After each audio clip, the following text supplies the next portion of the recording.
Well, today's lecture is going to be a bit of a change of pace from the, well, they will not be dry recitations, but rather from the lectures that you will hear, because this will have musical accompaniment. My father always told me that you should always be wary of people who give you a song and a dance. Well, we have a professor here whose métier is a song and a dance and good piano playing, and who knows what other instrument as well. And while I've gotten to know her, she has, in my presence, waltzed her way through Western civilization, of which she has an enormous fund of knowledge. Very, very impressive person. She is Stacey Jocoy, and she is Associate Professor of Musicology here in our music school. We're just next door to it right now. And she will be talking about the music of the Revolutionary and Founding period. And it will be accompanied by all sorts of joyful noises. Yes. Okay. So, Dr. Jocoy.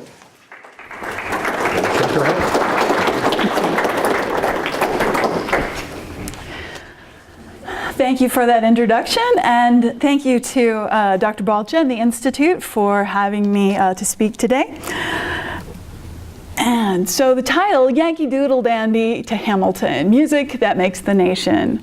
And so I thought that it would be a good thing to start off with something that was present, something immediate, something that affects all of us in a very modern context. And then I remembered the date. There are over 150 musical pieces, and that's just the ones in Wikipedia, mind you, that were written to commemorate September 11th. What I'd just like to say, even though this is a solemn note, is the fact that music, politics, and meaning is still really very much with us. And I'm sure that you'll see that when we slip right on over away from this more solemn memory to this.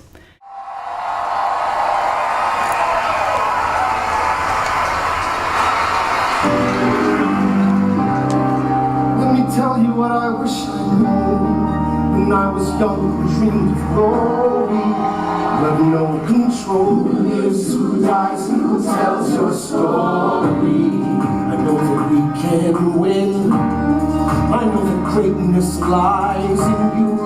But remember, from here on in, history has its eyes.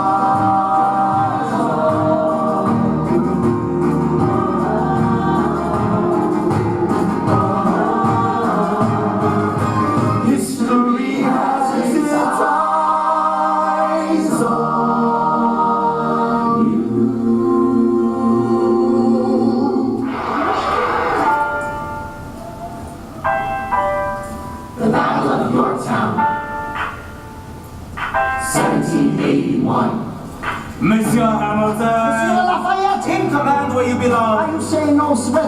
We're fighting on the field, we've had quite a run.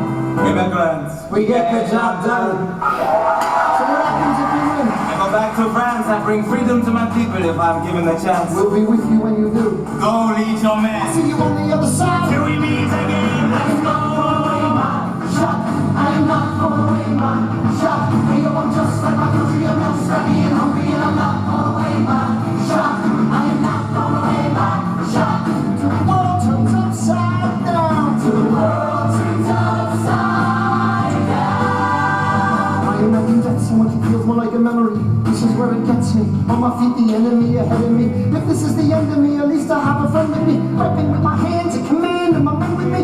Then I remember my Elias is expecting me.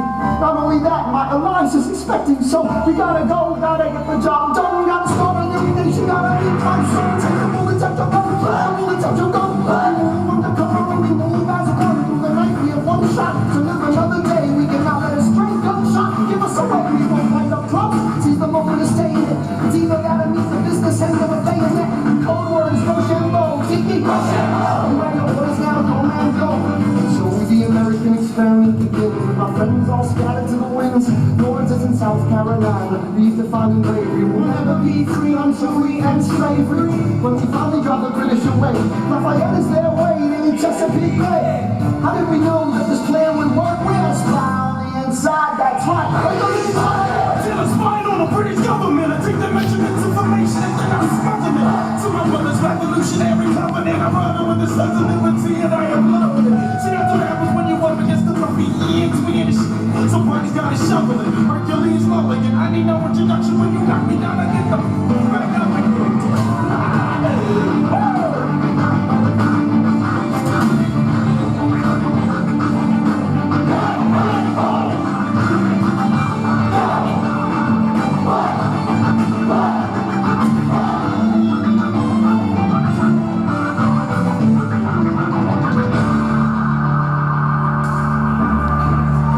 A little bit more. This is, of course, the battle. After a week of fighting, a young man in a red coat stands on the parapet. We lower our guns as he frantically waves a white handkerchief. And just like that, it's over. We tend to our wounded, we count our dead. Black and white soldiers wonder alike if this really means freedom. Not yet. We negotiate the terms of surrender. I see George Washington smile. We escort the men out of Yorktown. They stagger home single file. Tens of thousands of people flood the streets. There are screams and church bells ringing. And as our fallen foes retreat, I hear the drinking song they're singing. The world's turned upside down. The world's turned upside down.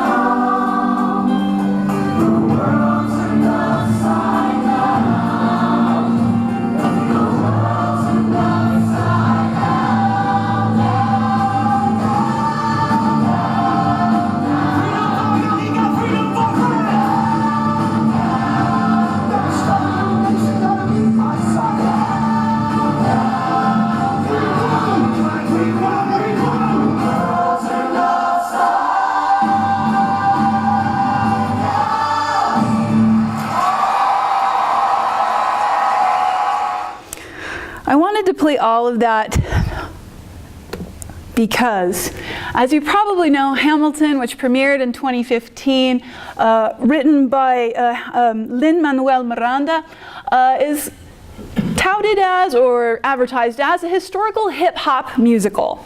And it tells the life of the immigrant, Alexander Hamilton, one of our founding fathers, who of course becomes the first Secretary of the Treasury. This musical has won over 11 Tony Awards, multiple Grammy Awards, Drama Desk, Creativity, Ingenuity Awards, and a Pulitzer. And I want to ask why. I think we can answer with a lot of different things, because it's been said, and critical acclaim of this musical has commented on so many different aspects of what makes this part of our story. What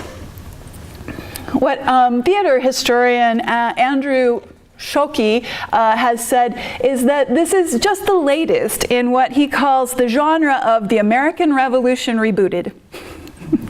And of course, there are quite a few predecessors to that. We'll be talking about a couple of them today, as well as a little bit more on this one. But as part of that answer of why, I just want to say that we could talk about how clever it is. We could talk about lyrical motives and even Wagnerian style, or maybe more John Williams style, leitmotifs that appear, like the one for Hamilton himself, his line, "I am not throwing away my shot," which happens throughout the musical, or Aaron Burr's response, "Wait for it," which obviously is foreshadowing to their final battle, their duel at the end, where Burr shoots Alexander Hamilton. We could talk about the clever internal rhymes, which largely relate back to aspects of hip hop, but of course just poetry in general, alliteration, assonance, and consonants throughout. And again, as you see, very densely packed throughout the entire musical. We could talk about all of the allusions and borrowing from hip hop on the left, from the Pirates of Penzance on the right. Throughout this musical, of course, Miranda is using many, many different things. We could also finally even say that even though it's a musical, it has the endorsement of rap and hip hop artists of many different stripes who have said that this musical is a love note or a love song to hip hop and rap. But I'd like to focus on something else today, actually, something that I know that the creator and many audience members have probably noticed, but something that I think is particularly American that we want to note when it comes to music. And I won't play the entire thing again, but I'm just going to run all the way to the end here. I know we just watched it, so forgive me, but let's see if we can get it to play. Just the last.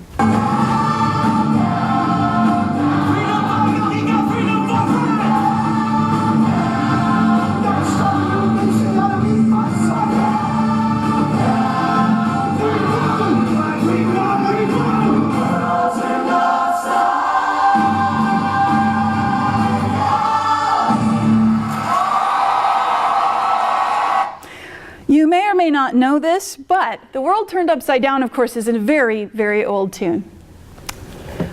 It became incredibly important during the English Civil War.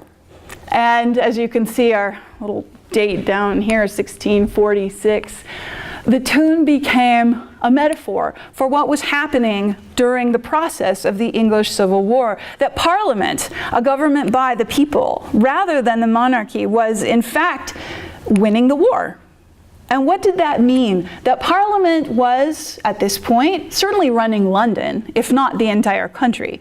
Obviously, at this moment, we're in the middle of warfare with the king. But this trope, this idea of the world turned upside down, and the tunes that accompanied it became one of the most pervasive ideas of the English Civil War. Both sides, actually, talked about this theme, not just the side saying that the king's rights had been taken away, the royalists or the loyalists, but also even on the side of Parliament, saying that it was a good thing that the world was turned upside down, that it should be, in fact, turned upside down. So this tune, unfortunately, could be several different ones, because what happens in England in this period and then in the colonies after is that we get a name of a tune and it becomes popular, and then other tunes get named actually with the same thing. It's a little bit confusing.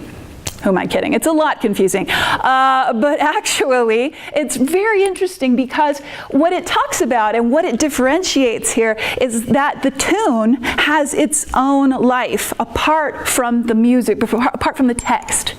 Okay? Tunes themselves can be understood as having thematic relevance or their own associations. So that today, if we sang Happy Birthday or if I played the funeral march, we all have certain associations with those things. We wouldn't want to flip-flop the two, for instance, right? That would be bad.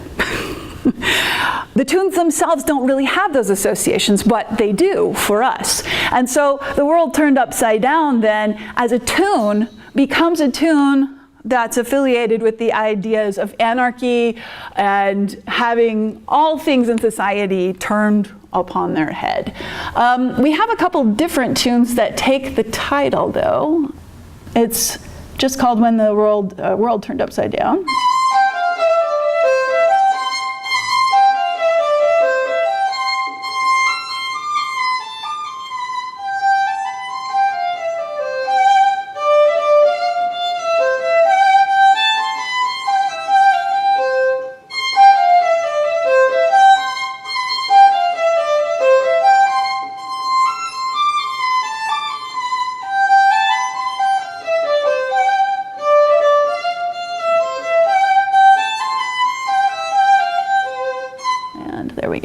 This one is a bit more famous. Its other title is When the King Enjoys His Own Again. And so we might understand these as two different versions of A World Turned Upside Down, one more on a Parliament side and the other more on a loyalist or Kingsman side.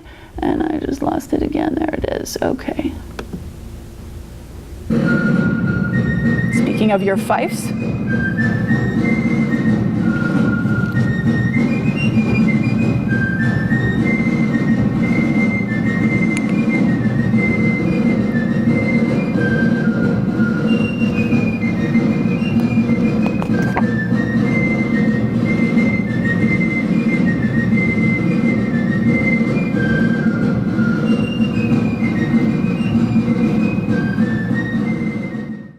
Let me just actually sing one of the verses there, because you're hearing just the instrumental of The King Enjoys His Own Again. Let rogues and cheats prognosticate concerning kings or kingdoms' fate. I think myself to be as wise as he that gazeth on the skies. My sight goes beyond the depth of a pond, or rivers in the greatest rain, whereby I can tell that all will be well when the king enjoys his own again. Yes, this I can tell, that all will be well when the king enjoys his own again. All right, so that was the most popular text that went with that, but the tune itself gets bandied back and forth between all different sides of the English Civil War. And so during the war, although we tend to think about, obviously, actual warfare, we know that we have many authors during this period, not just the ones writing about politics directly, but also our poets who are fighting with the pen, right? And so along with our poets fighting with the pen, we have our musicians fighting with music. And so the English Civil War, as we know, ended in a commonwealth that then became a protectorate led by Oliver Cromwell. And the promise of democracy embodied actually in the idea of the tune "The World Turned Upside Down" backslid into Restoration and Charles II. But the revolutionary ideas would not die. We heard yesterday with Dr. Hackenbrack about Hobbes and Locke and how they debated the ideas and ideals of government through biblical, especially Pauline language. And while these ideas fueled the minds of the founding fathers, even 100 years later, the songs of the Civil War continued to resound. It probably seems strange to us that popular music, which we think of as being ephemeral, would stay in people's minds for that long of a stretch. But it maintained, much of this music maintained its popularity by constantly being rewritten, recycled, and reused, maintaining its currency and relevance with new texts. And that, I think, is one of the most important aspects of American music. Our nation, from its origin, has been singing about itself using the music and tunes of others. But it is the American ability to take something that already exists out of its original content, to rework it, and then, as you might say in modern slang, to own it. All right, and this is what we do, and this is what we see musically throughout the entire history, really, of our country. And so I want to move from there then into this idea of Yankee Doodle Dandy, but let me just move over to our earliest music. So again, American music is about renegotiation of identity, our identity or identities as a new colony, a new country, a democratic experiment. And music, as a vociferous element of culture, has always been part of this process, sometimes reacting, but other times leading the charge, culturally speaking. So, when we talk about the beginning of our country musically, we usually talk about a couple of different things. We say in historical discussions, we start with our connections back to Europe and the ways that we seemingly attempted as a country, as a new culture, to seek legitimacy by being more like our European brethren. And so some of the main things that you will find in just about any book on American music are psalms and psalm singing by the different singing masters that were around at the time of the Revolutionary period. The Bay Psalm book came over with the Pilgrims, actually, and was considered to be one of our first psalm books printed in this country. And then William Billings is one of our earliest singing master composers who not only took the idea of the psalm tune from its English origins, but started to really dramatically change it. And so if I had more time, I would love to play you several of these pieces, but I'm just going to give you homework and say go and look up William Billings, because his music is amazing and not ever in the way you expect.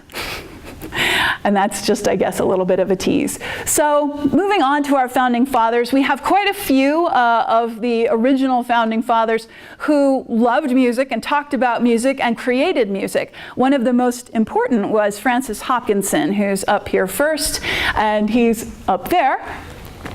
Not only did he write pieces for harpsichord and some really wonderful pieces for the beginning of the nation, a toast to George Washington, and also one of the first parodies on the tune that would become the Star-Spangled Banner. He also, of course, did the first flag, right, the one that's now the basis for the American flag.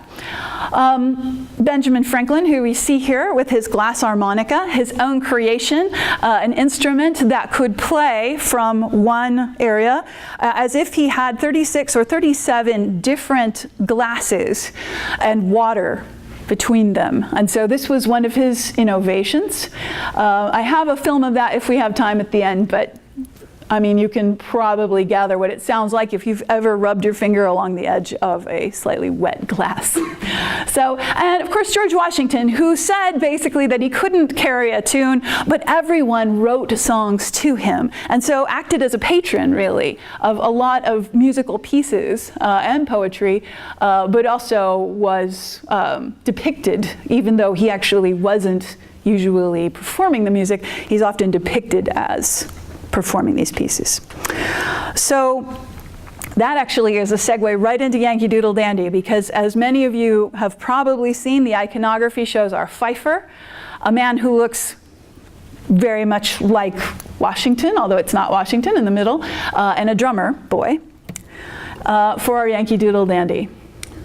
And so Yankee Doodle Dandy is one of the first songs that is associated with this new country, these colonies of ours, as they move into warfare. And so as early as the 1760s, we're already finding notes in New York Journal, one of the newspapers of the time, that soldiers were calling for Yankee Doodle Dandy as a way to parody and to insult the colonists. And they were playing or saying that they should play different versions of it. So in a sneering manner, called for the musicians to play up Yankee Doodle tune, which completed the conquest of the military and afforded them a temporary triumph over the members of restless young people who had gathered to hear the band play, right? And so we have a couple of almost riots that break out because of Yankee Doodle Dandy. Now, we don't actually know when it started, and that's a little bit frustrating. We've had music historians looking into this for quite a while. Although there are many theories surrounding the origins of Yankee Doodle Dandy, including the now spurious argument that Yankee Doodle was somehow a parody of the figure of Cromwell, what seems clear is that the tune was historically tied with nonsense texts and foolish characters. A version appears actually in America's first ballad opera called The Disappointment from 1730. But it's not really recognizable. There's just little bits of the tune that seem to be rolling around in that early musical production. So this one here from 1670 is one of our first that actually is titled Yankee Doodle. And it's a piece having to do with the 7 Years' War. And so we get this long thing about recruiting, and then at the bottom, this little bitty Yankee Doodle. Which, here to all them that will now come and fight the proud French nation, full 50 pounds shall be paid down, for that's the proclamation.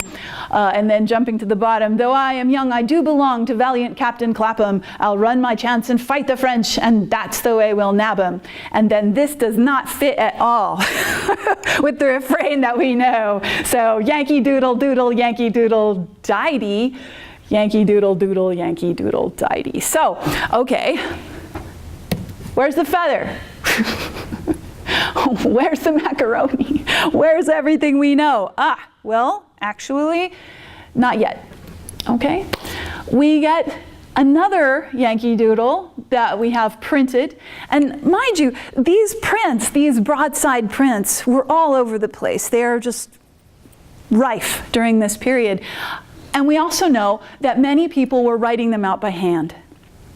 Okay? This was done in England before, and certainly during the English Civil War as well. And these are just the ones that are caught, as it were, in a kind of amber of printing. We have so many different versions, some of which have been found in letters and memoirs.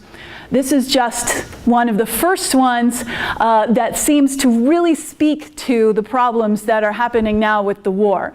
So this is one of the most famous ones. You will find it in the Library of Congress database. Father and I went to camp along with Captain Gooding. There we see the men and boys as thick as hasty pudding. Yankee Doodle, keep it up. Yankee Doodle Dandy, mind the music and the step, and with the girls be handy. And then, just jumping down, we have this insult to Captain Washington, who's gotten really proud, as it says, and basically comments on the fact that he's dressed poorly, and that that's in the next verse that I cut out. And then the very last verse, it scared me so, I hooked it off, nor stopped as I remember, nor turned about till I got home, locked up in mother's chamber. So this idea that the colonists are weak and afraid, clinging to their mother's apron strings because they can't handle the realities of war. And that's actually one of our first versions that we have text for from the 1770s. Now, we have a little bit of a jump here because, there we go. Right.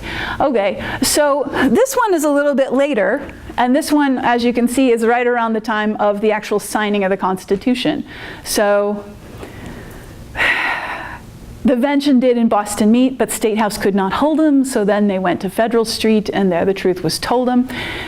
And again, our same refrain, so everyone recognizes it. He made a woundy federal speech with sense and elocution, and when the Vention did beseech to adopt the Constitution. All right, so we've taken it now, and it's gone from something that's insulting to something that is completely for this idea of a new country, of a new creation that's going to be held up by a constitution. But what happens in between? Right? We have 1775 where it's an insult. We have 1781 or so where now it's completely ours, I guess you could say. But where's the macaroni? Right? Macaroni, of course, is a pejorative term for someone who's trying to put on airs and trying to bring too many things, maybe from different influences, different cultures. So especially affecting French fashions and things. We have a shadow of that in modern language when we talk about macaronic speech, where we pull together several different things from different cultures. But at the time of 1776, the Yankee Doodle is not really considered a macaroni so much as a bit of a bum. You can see him here. He's got his rips in his clothes, and they're, as it says, in the entrenchments near Boston. And they're commenting on liberty, but each one of them is basically saying, I hope they don't attack us right now. Really, they shouldn't attack us right now. And they're in disarray, as the cartoon, of course, wants to focus on. So, our macaroni comes in much later. All of this stuff that we now think of, the actual text, Yankee Doodle put a feather in his cap and called it macaroni, that doesn't actually get published until 1842 in England. But it does speak to this idea that the tune itself is one of the only national tunes in existence that is actually has a parodying text. And so this has been talked about quite a bit by historians who comment on the fact that most other tunes and anthems that we hear from different countries wouldn't dare put a parody song as their own tune. But again, we have these feisty Americans, these colonists, taking from the English, retexting, and then putting it back in their face. And that also, of course, again, applies back to that other tune that we just talked about a moment ago. But let's jump ahead because I'm taking too long. I want to jump over to the Star-Spangled Banner. You probably all know that this started out its life as a drinking song, Anacreon in Heaven. And I'll just play the tiniest little bit of it here because you will recognize it straight away.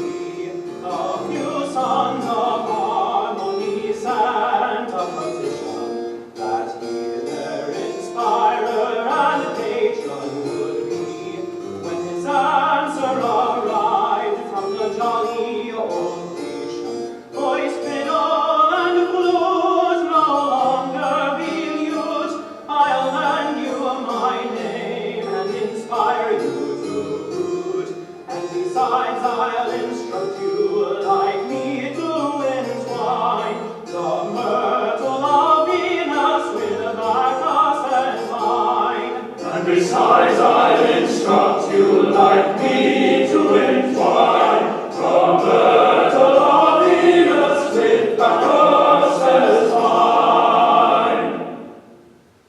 Oh, okay, stop there. So, how does a convivial drinking song? Well, I've already asked this, haven't I? Here's a convivial drinking song from 1770s or so, probably part of one of the many groups, one of the Anacreonic groups that was doing convivial singing in England at this time. And so from this we get this tune, this Anacreon in Heaven.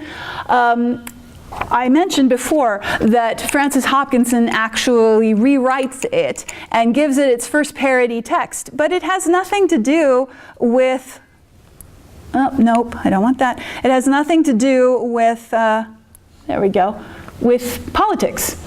It's just another Anacreonic song. So he writes yet another text for it and focuses perhaps a little bit more on the wine and the beverage, but it has nothing to do really with politics. It's just about conviviality. And so you might say, this is just really kind of a strange thing. Why take this tune? It has no political ramifications. But doesn't it, actually? Back to the English Civil War again, the Anacreonics were actually part of a political movement to fight against Puritanism. This idea that if you are a Puritan or if you are a parliamentarian, you are largely joyless. You don't drink too terribly much, and of course everything in moderation, whereas the Cavaliers and the King's men were always trying to push the envelope, trying to be more boisterous, trying to give toasts and healths to the king, and of course always reveling in historical holidays and things that had been banned by the parliamentary government. Now, I don't want to just completely say that Puritans didn't have any joy or music in their life. That's not what I'm saying. But the stereotype is that. And the Anacreonics were poets who basically sided, generally speaking, with the king's side. And so we've got a kind of political text, a sort of subtext, really, if you will, that goes along with all of these Anacreonic songs and texts. And now it's been taken after our War of 1812. And so I'm not going to play this one but I'm going to move on, right? At the time, the War of 1812 was considered to be a second war of independence. And as we all know, Francis Scott Keyes wrote this new text, this Star-Spangled Banner. It was in response primarily, to the Chesapeake campaign at Baltimore, where there were these new military technology with rockets, basically they were called. And one of the last parts of the battle, of course, as we get from the text as well, is that they were firing through the night. And the Americans were defending Fort Henry. The British, of course, were way out at sea firing upon it from a distance, and the rockets were lighting up the sky at night. And so Francis Scott Keyes was watching this and then decides to write the Star-Spangled Banner, the text, which then gets put to Anacreon in heaven. If Anacreon in heaven was originally basically for the king, we have another instance here of Yankee Doodle Dandy. Another instance of taking a tune that has essentially the opposite meaning and then turning it around, taking it on its head, world turned upside down again. And in that sense, it's actually really appropriate that the Star-Spangled Banner is based on a drinking tune. It seems kind of strange initially, but actually if we look back and relate it to our earlier history, musically speaking, it really does make sense. And it really shows off a certain amount of American appreciation for parody and, well, I don't know, how shall we say, insult. A couple of other things happen, of course, throughout time, and I don't have a bunch of time to go over all of them. We have lots of pieces that reinterpret musically and in stage this idea of what it means to be an American. Who are we? What do we stand for? And during the 19th century, there's quite a bit, of course, surrounding the Civil War. But to get into that, we have to really dive deep into a lot of different things. And there isn't just one piece that stands out as part of the American identity in that period that we focus on particularly. The Star-Spangled Banner starts to really carry through as being an American tune. And then after the Civil War, it's becomes again our major anthem. As we get into the early part of the 20th century, our main composer that we talk about as being the American composer is Aaron Copland. And he writes actually a ballet called Hear Ye, Hear Ye.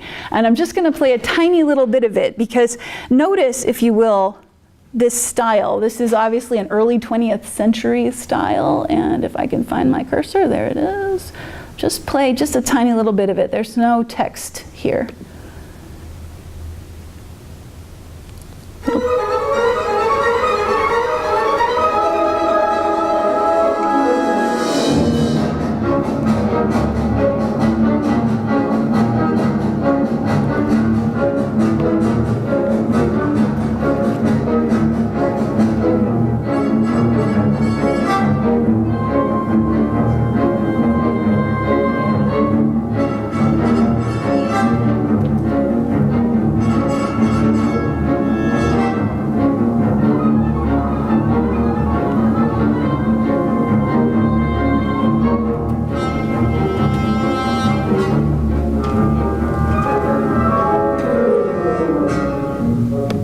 Stop there. He's writing this in Paris, and although you can definitely hear this aspect of the modern sound that really will become a hallmark of Copland's style, you can also hear the beginnings of what we start to style later on, an American sound, largely based around these large intervals that he uses that are meant to denote this idea of wide open spaces. And so when we listen to Copland, a lot of times we think about Appalachian Spring, we think about several of his different pieces that show this large country of ours, the natural beauty of it. And we can already hear some of the beginnings of that in this, even though it has more of a modernist sound. He's writing this in Paris under the tutelage of Nadia Boulanger. And jumping again, because I know I am nearly out of time, I'm just going to jump to one of these other pieces that was the American Revolution rebooted. One of the most famous ones of modern times, which is 1776 from 1969. And so this piece comes to us originally as a musical and then later as a film. And it starts, of course, with the Revolutionary period, the writing of the Declaration of Independence. And of course, these very personal relationships between the Founding Fathers are what are largely foregrounded. And of course, some of the battles that ensue as they're trying to pull together these different aspects of what will become the documents and the beginnings of the Constitution. All right. I'll just play this tiny little bit because as you can see, we have, of course, the main theme of the entire play / musical, which is this idea that a new thing is being born. It's an egg because of course, it's going to bring forth this bird, this symbol of American liberty. So there's one movement from 1776 that all of the major players are in, and it's incredibly dark. Let's see if we can lighten that up. Nope, not really. Okay, and they sing about this idea of the egg.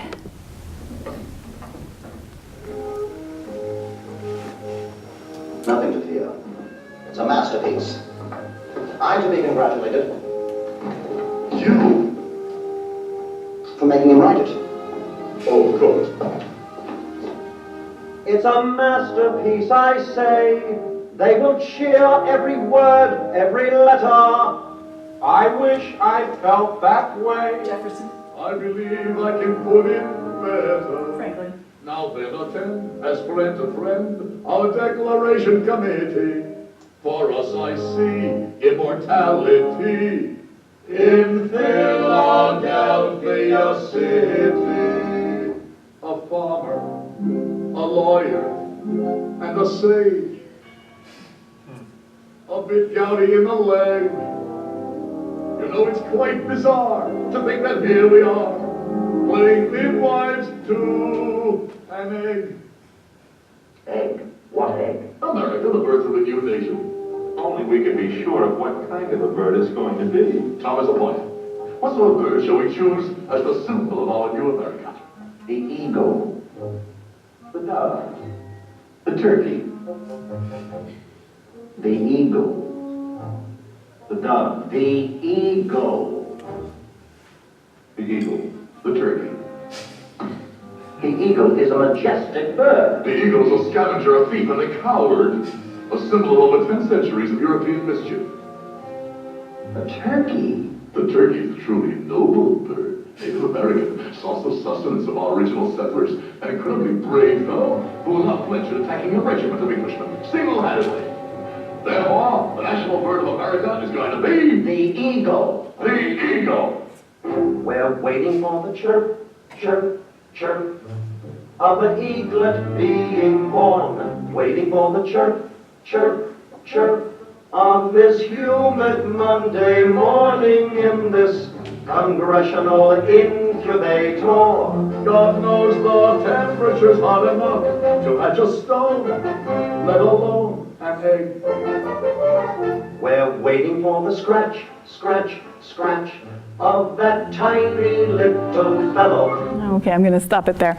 All right. So 1776, as you probably know, also was not only made into a movie, but then revived in 1997.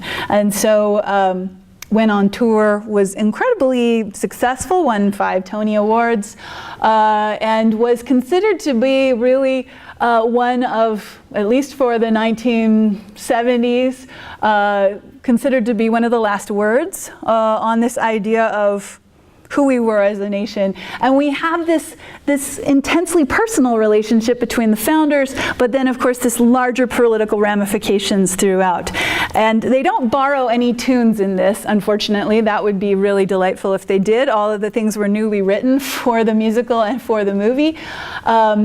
But similar to some of our other things that we have seen, there's still certainly a lot of passion throughout this piece. This little movement here that I just played was pretty funny, but there's actually quite a bit that goes on throughout the drama of this musical that brings in all of the sort of the ugliness as well as the compromises that had to happen to make our nation musically speaking. So I'm going to finish on a bit of an upbeat here, because for many folks who watched TV in the 70s, especially if you had small children watching Saturday morning television, you probably intersected with a little series called Schoolhouse Rock. And this was, of course, one of the first things that many people experienced when it came to hearing about. In 87, I'm told our founding fathers did agree to write a list of principles for keeping people free. The USA was just starting out in a brand new country, and so our people spelled it out, the things that we should be. And they put those principles down on paper and called it the Constitution. And it's been helping us run our country ever since then. The first part of the Constitution is called the Preamble and tells what those founding fathers set out to do. We the people, in order to form a more perfect union, establish justice, ensure domestic tranquility, provide for the common defense, promote the general welfare and secure the blessings of liberty to ourselves and our posterity, to ordain and establish this Constitution for the United States of America. All right, and it goes on. Okay, so to wrap things up, this book was published in 1914, and what it said about American music by Arthur Farwell is that what a new world with new processes and new ideas. What will we do with the tractable and still unformed art of music? What will arise from the contact of this art with our unprecedented democracy? These are the questions of deeper import in our musical life in the United States. And what's really amazing about this in 1914 is this idea that Farwell is still talking about music as tractable and still unformed, even after hundreds, even arguably thousands of years of music history. But that's actually the point of his comment. The idea that we're breaking with the past, we're not only breaking with our history in terms of democracy and political systems, but also with the music of the past. There's no reason to rely on European models, is part of his argument. We need to create a new American music. Has that happened? Some people would say it has. Some people would say that it hasn't. But as was mentioned yesterday, part of our job as historians is the excavation of culture and cultures. And music, I would say, is, of course, linear and ephemeral in its development and its delivery. Entertainment that is arguably, in a way, a bit harder to excavate in that it is constantly shifting. Parodies and contrafacta were not the province of extreme comedic figures, but all listeners with a modicum of social and political awareness at the time. But it was amorphous. And only in these moments when it's published and when it's printed does it seem to crystallize, so that we have something like a Yankee Doodle Dandy or a Star-Spangled Banner. But in actuality, the thing that really makes these pieces American, the thing that really makes them part of our culture, is the fact that they are constantly changing, not just in their texts, the way they did back in the early part of our nation, but also in terms of the way that we associate them. And so that when we listen to the Star-Spangled Banner today, or even when we listen to Yankee Doodle Dandy, we have new texts and new associations that allow us to say these are still American. Not just historical, not just artifacts, but actually something that maintains a kind of relevance to our identity as Americans. Thank you very much.